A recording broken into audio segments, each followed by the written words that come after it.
ঠাকুরগাঁওয়ে রুহিয়ায় kindergarten অ্যাসোসিয়েশনের মানববন্ধন অনুষ্ঠিত। জুলাই বিপ্লবের বাংলায় বৈষম্যের ঠাঁই নাই স্লোগানে ঠাকুরগাঁওয়ে রুহিয়ায় পঞ্চম শ্রেণীর প্রাথমিক বৃত্তি পরীক্ষায় কিন্ডারগার্টেন ও বেসরকারি শিক্ষা প্রতিষ্ঠানের শিক্ষার্থীদেরকে অংশগ্রহণের সুযোগ না দেওয়ার প্রতিবাদে মানববন্ধন ও স্মারকলিপি প্রদান করা হয়েছে। রবিবার ২৭ জুলাই সকাল ১১:৩০ রুহিয়া চৌরাস্তা অ্যাসোসিয়েশন ঐক্য পরিষদ রুহিয়া থানা শাখার আয়োজনে মোহাম্মদ আলিমের সভাপতিত্বে এবং Ruhia bright star model school and কলেজের অধ্যক্ষ অশ্বিনী কুমার বর্মনের সঞ্চালনায় মানববন্ধন অনুষ্ঠিত হয়। এই সময় বিভিন্ন কিন্ডারগার্টেনের শিক্ষার্থী শিক্ষক। আমার নাম মোসাম্মদ রিজুল আক্তার হিন। আমি এবি কিন্ডারগার্টেন অ্যান্ড মডেল স্কুলের একজন পঞ্চম শ্রেণীর শিক্ষার্থী। আমি সরকারি বৃত্তি পরীক্ষায় অংশগ্রহণ করতে চাই, এটাই আমার দাবি এবং আমার শিশুর বিচার তার মেধায় চাই।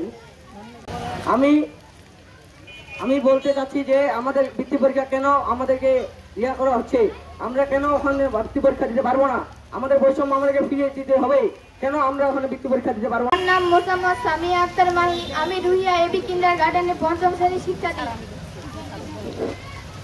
আমরা বৃত্তি পরীক্ষা দিতে চাই, বৃত্তি পরীক্ষায় কোনো বৈষম্য চলবে না, এটাই আমার দাবি। এটা শুধু রুহিয়ার বৈষম্য নয়, গোটা বাংলাদেশের বৈষম্য। এখানে আমরা দীর্ঘদিন যাবৎ এই বেসরকারি এবং কিন্ডারগার্টেন প্রতিষ্ঠানগুলা চালিয়ে আসতেছি। আমরা এর আগেও বিভিন্ন পরীক্ষায় অংশগ্রহণ করেছি।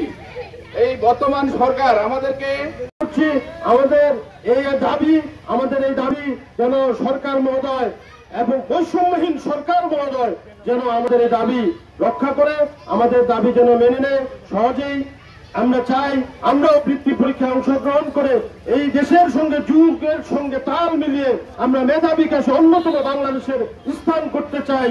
এই সাধারণ ছাত্রছাত্রীরা চায় এই পরীক্ষায় অংশগ্রহণ করে তাদের মেধা বিকাশ ঘটুক এবং আমরা আত্মবিশ্বাসের সঙ্গে সফলতার সঙ্গে বাংলাদেশ যেন প্রতিযোগিতায় টিকতে পারে তার বিশ্বাস রেখে আমি শেষ করছি।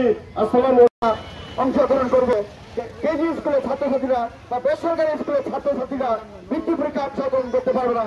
এই যে বৈষম্য, এই বৈষম্যকে দূর করার জন্য বাংলাদেশ আজকে ভেসে উঠেছে। বাংলাদেশের সমস্ত বেসরকারি বিদ্যালয়ের ছাত্র শিক্ষক আন্দোলন করছে, মানববন্ধন করছে। আমি বিনীতভাবে অনুরোধ করবো সরকারকে, তারা যেন অতি বিলম্বে এই বৈষম্য দূর করে নতুন করে পরিবর্তন জারি করে যেন সকল শ্রেণীর বিদ্যালয় প্রাথমিক বৃত্তি পরীক্ষা অংশগ্রহণ করতে পারে। এটা আমাদের বিনীত আবেদন। বৃত্তি পরীক্ষা একটা অবদান নয়, বৃত্তি পরীক্ষা একটা শিশুর মেধাধিকার আত্মগ্রহণ করবে, প্রতিযোগিতামূলক পরীক্ষা অংশগ্রহণ করবে, সেখানে মেধার বিকাশ করবে, শিক্ষার গুণগত মান বৃদ্ধি পাবে। এই আশাবাদ ব্যক্ত করে আমি আবার অনুরোধ জানিয়ে এই বৈষম্য দ্রুত দূর করে আমি বিনীত অনুরোধ করছি। আজকে এখানে যে সাংবাদিক ভাইরা আছেন, প্রিন্ট মিডিয়ার ভাইরা আছেন, তারা আমাদের এই মানববন্ধন এবং